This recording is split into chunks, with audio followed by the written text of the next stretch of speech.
ओम शांति। ओम शांति। बहुत सुंदर गीत बज रहा था। बाबा तेरी याद में बेहद का सुख पाया। तो इसलिए बाबा ने कल भी कहा ना, मुख्य है बाबा की याद। भले मुरली बहुत अच्छी चलाते हैं लेकिन बाबा को याद नहीं करते हैं, बाबा के साथ सच्चे नहीं हैं, चार्ट नहीं लिखते हैं, तो क्या होगा? बाबा को पसंद आएंगे? नहीं आएंगे, है ना। इसलिए बाबा ने कहा मुख्य है याद। याद करेंगे तो मुरली भी अच्छे से पढ़ेंगे, अच्छे से सुनेंगे, धारणा करेंगे। याद के बल से धारणा होती जाएगी। याद से हमारी कर्म इंद्रियां शांत हो जाएंगी। याद से हम शीतल हो जाएंगे।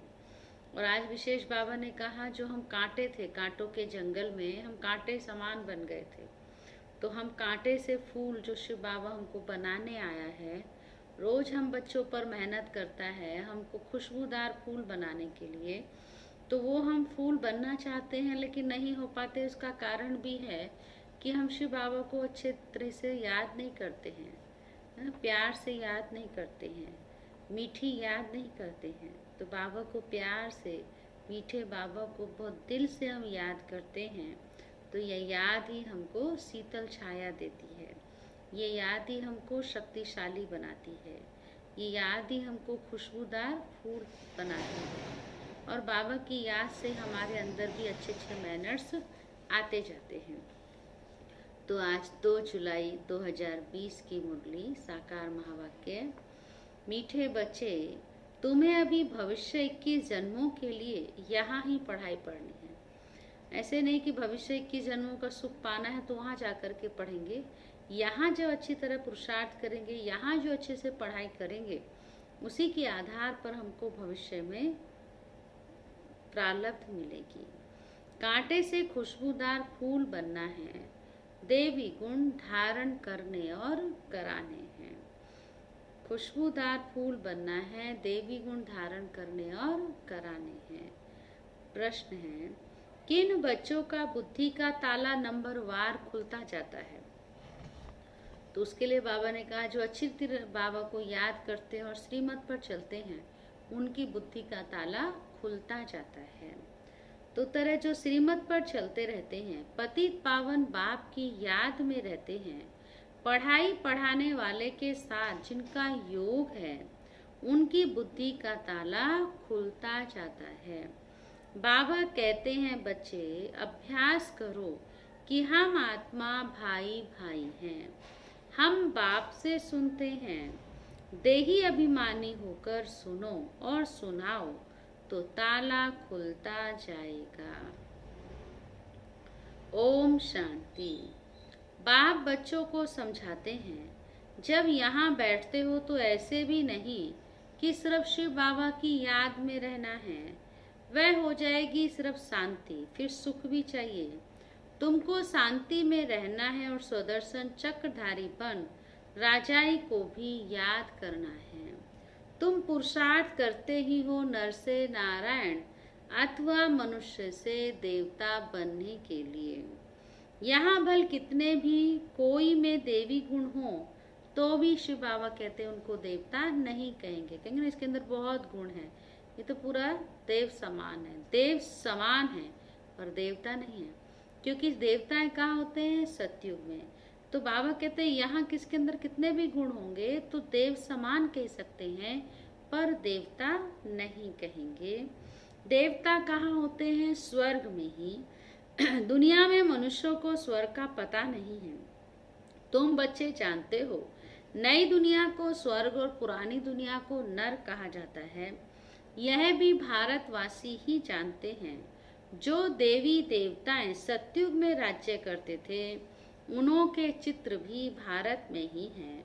यह है आदि सनातन देवी देवता धर्म के। फिर भल करके उन्हों के चित्र बाहर में ले जाते हैं पूजा के लिए। बाहर कहाँ भी जाते हैं तो जाकर वहाँ मंदिर बनाते हैं। हर एक धर्म वाले कहाँ भी जाते हैं तो अपने चित्रों की ही पूजा करते हैं। जिन जिन गांवों पर विजय पाते हैं वहाँ चर्च आदि जाकर बनाते हैं। हर एक धर्म के चित्र अपने अपने हैं पूजा के लिए। शिव बाबा कहते आगे तुम भी नहीं जानते थे कि हम ही देवी देवता थे। अपने को अलग समझकर उनकी पूजा करते थे। और धर्म वाले पूजा करते हैं तो जानते हैं कि हमारा धर्म स्थापक क्राइस्ट है। हम क्रिश्चियन हैं अथवा बौद्धी हैं। ये हिंदू लोग अपने धर्म को ना जानने के कारण अपने को हिंदू कह देते हैं और पूजते हैं देवताओं को। यह भी नहीं समझते कि हम आदि सनातन देवी देवता धर्म के हैं। हम अपने बड़ों को पूजते हैं। कृष्ण एक क्राइस्ट को पूजते हैं। भारतवासियों को ये पता ही नहीं है कि हमारा धर्म कौन सा है, वह किसने और कब स्थापन किया था।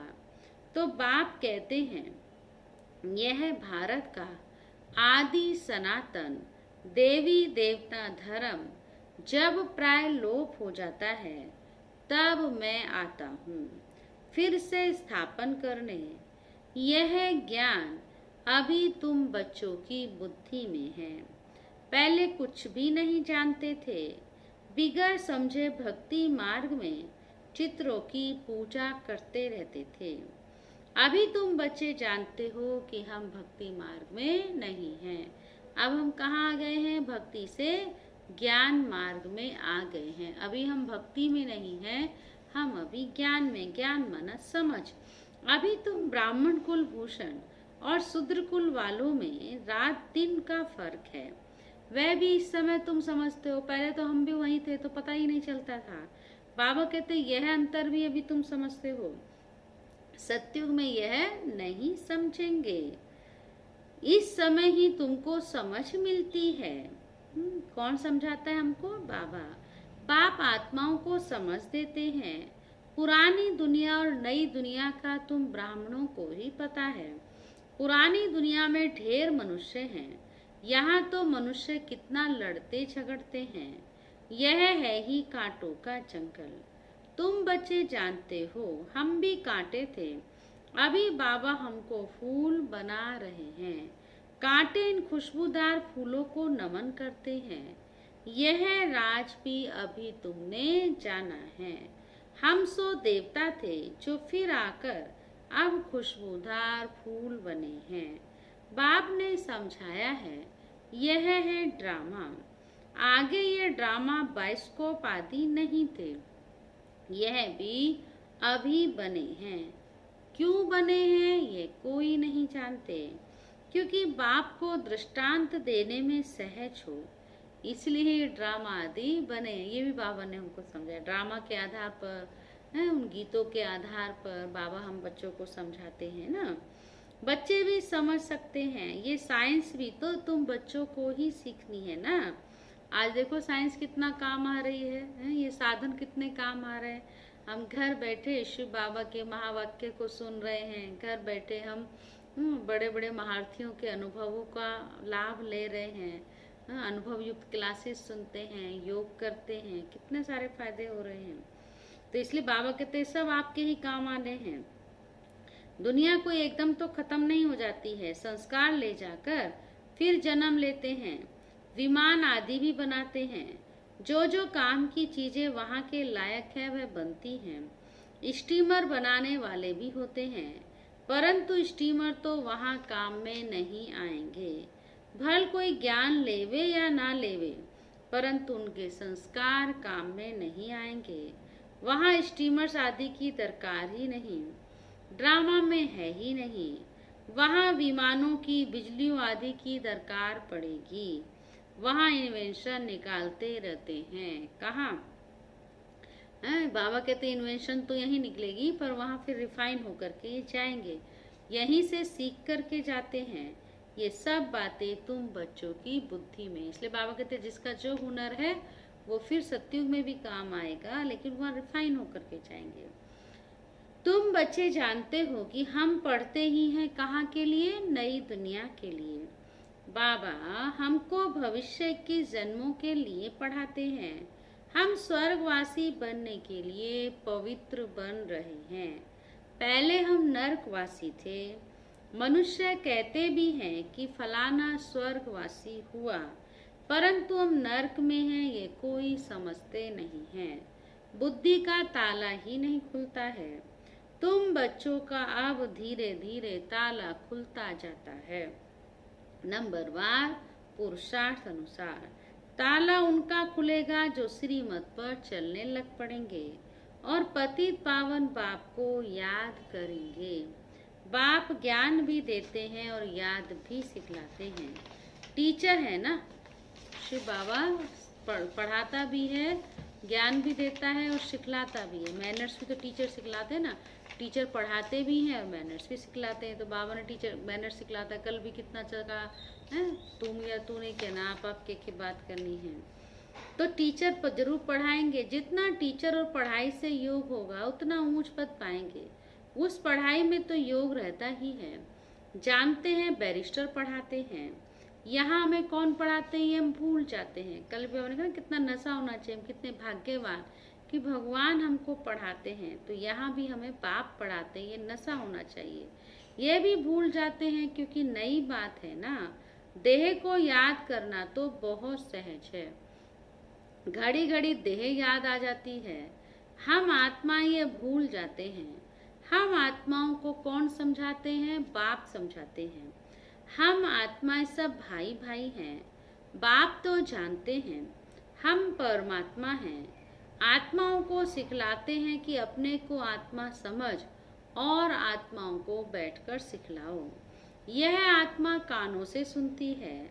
सुनाने वाला है परम पिता परमात्मा। उनको सुप्रीम आत्मा कहेंगे। तुम जब किसको समझाते हो तो यह बुद्धि में आना चाहिए कि हमारी आत्मा में ज्ञान है। आत्मा को ये सुनाता हूँ।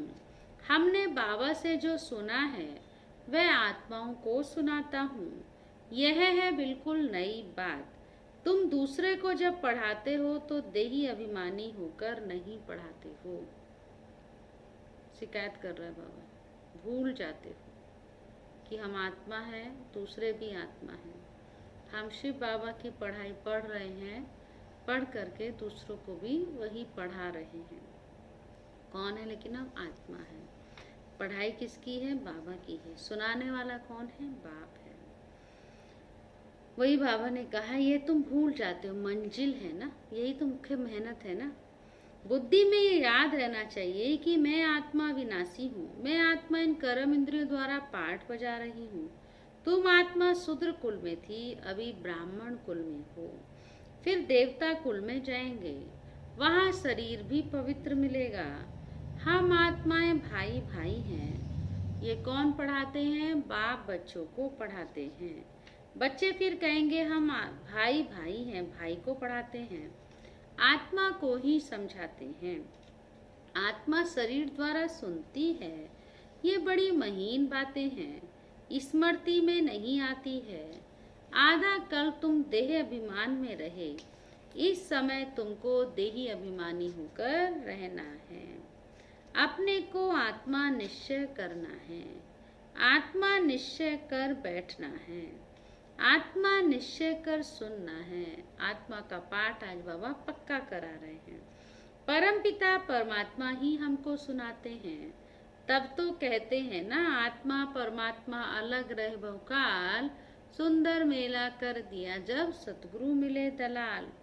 वहाँ तो मैं नहीं पढ़ाता हूँ, यहाँ ही आकर पढ़ाता हूँ। और सभी आत्माओं को अपना अपना शरीर है।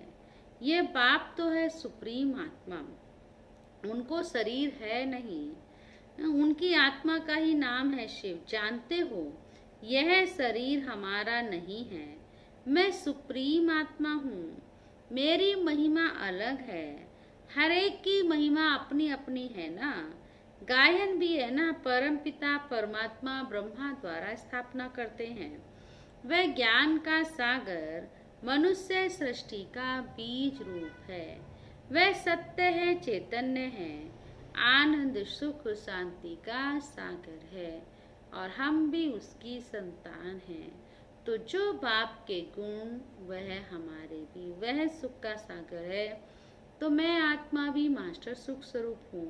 वह शांति का सागर है, तो मैं आत्मा भी मास्टर शांत स्वरूप हूँ। वो आत्मा पे वो शिव बाबा प्रेम का सागर है, तो मैं आत्मा भी मास्टर प्रेम स्वरूप हूँ। तो ये सब बाप की महिमा है। बच्चे को बाप की प्रॉपर्टी का मालूम रहता है। हमारे बाप के पास यह कारखाना है, यह मिल है, तो नशा रहता है। तो शिव बाबा कहते हैं आपको भी नशा रहो, हमारा नशा रहे कि हमारा शिव बाबा भी गुणों का भंडारी है। बच्चा ही उस प्रॉपर्टी का मालिक बनता है। ये प्रॉपर्टी तो एक ही बार मिलती है। बाप के पास क्या प्रॉपर्टी है वह सुना? तुम आत्माएं तो अमर हो, कभी मृत्यु को नहीं पाती हो, प्रेम के सागर भी बनते हो। ये लक्ष्मी नारायण प्रेम के सागर हैं, कभी लड़ते झगड़ते नहीं हैं। कभी सुना? तो ऐसी दुनिया में शिव बाबा हमको ले जाता है जहाँ लड़ाई झगड़े का नाम नहीं। यहाँ तो कितना लड़ते झगड़ते हैं, प्रेम में और ही घोटाला पड़ता है। बाप आकर विकार बंद कराते हैं तो कितनी मार पड़ती है। बाप कहते हैं बच्चे पावन बनो, तो पावन दुनिया के मालिक बन जाते हैं। काम महाशत्रु है, इसीलिए बाबा के पास आते हैं तो कहते हैं जो विकर्म किए हैं बताओ तो हल्का हो जाएंगे। इसमें भी मुख्य विकार की बात है। बाप बच्चों के कल्याण अर्थ पूछते हैं।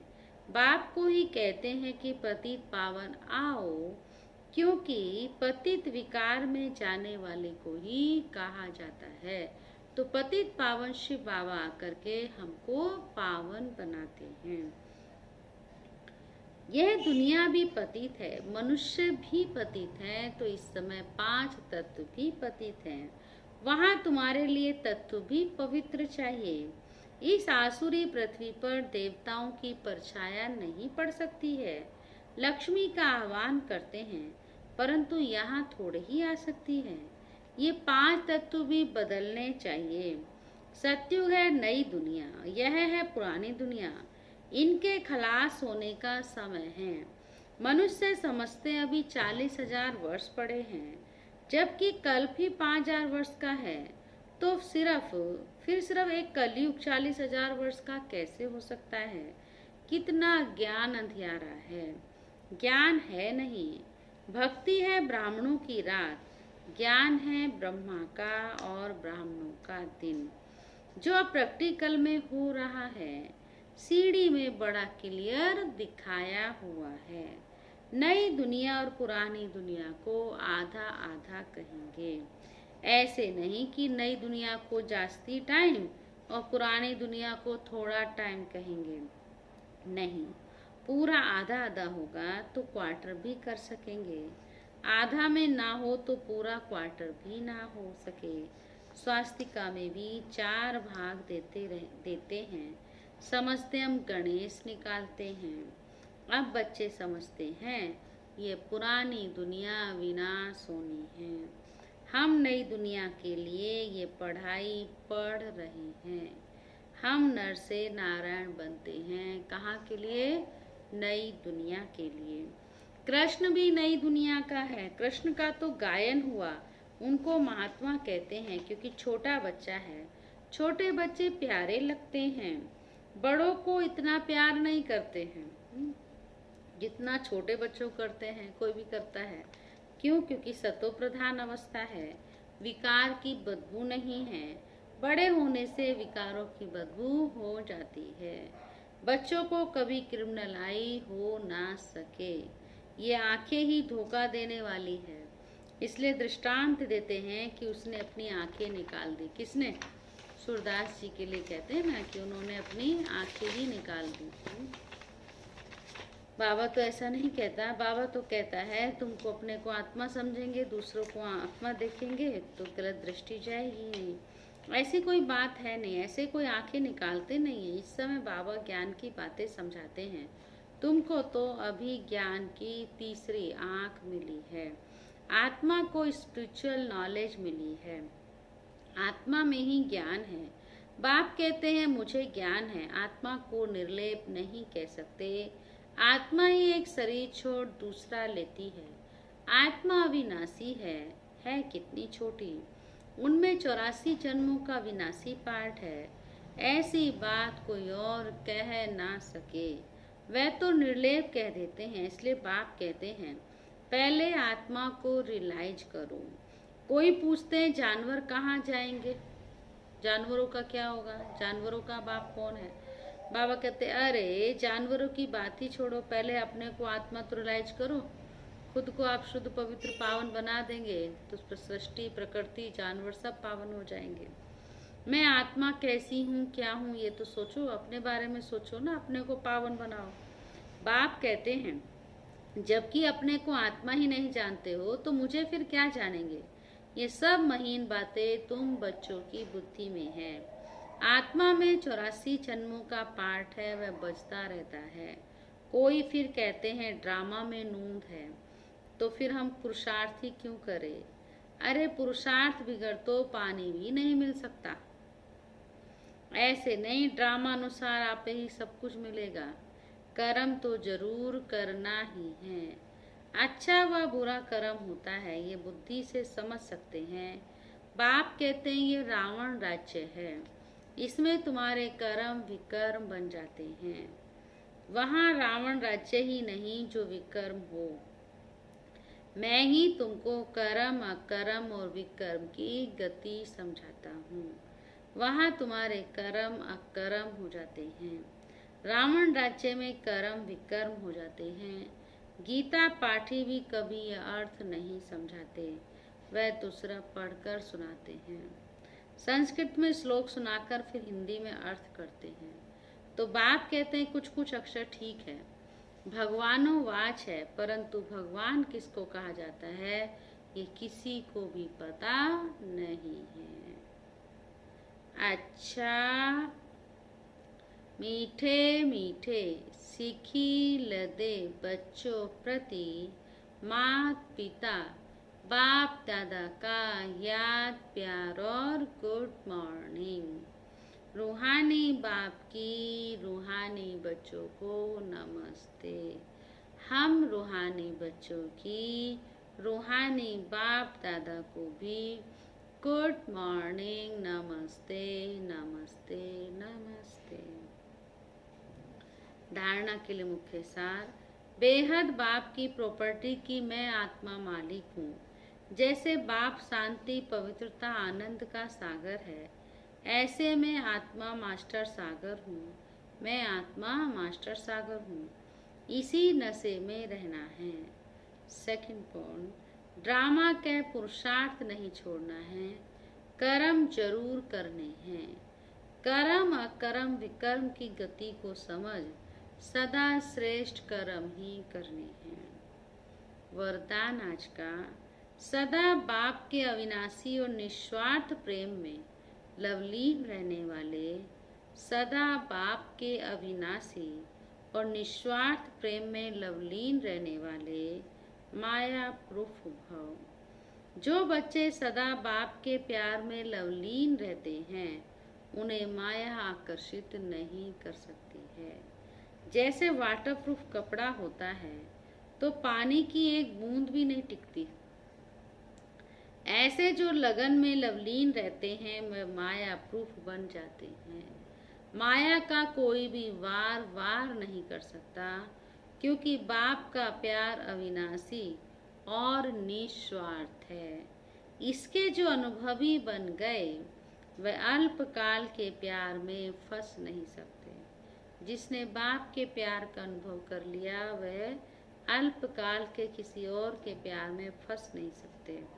एक बाप दूसरा मैं, उसके बीच में तीसरा कोई भी आ ही नहीं सकता। एक बाप और तीसरा, एक बाप और मैं, तीसरा कोई नहीं आ सकता। एक मेरा तो शिव बाबा, दूसरा ना कोई। स्लोगन है, न्यारे प्यारे होकर कर्म करने वाला ही सेकंड में फुल स्टॉप लगा सकता है। जैसे शिव बाबा न्यारा भी है और सबका प्यारा भी है। कैसी भी सीन दिखता है चारों तरफ, लेकिन उस पर उसका किस चीज़ का प्रभाव नहीं होता, साक्षी रहता है। उसको पता है सब जो हो रहा है ड्रामा अनुसार चल रहा है। तो ऐसे हमें शिव बाबा की तरह न्यारा और प्यारा बनना है। ड्रामा में हर सीन कल्याणकारी है, हर बात में कुछ ना कुछ रहस्य समाया हुआ है। ठीक है, ओके। ओम शांति।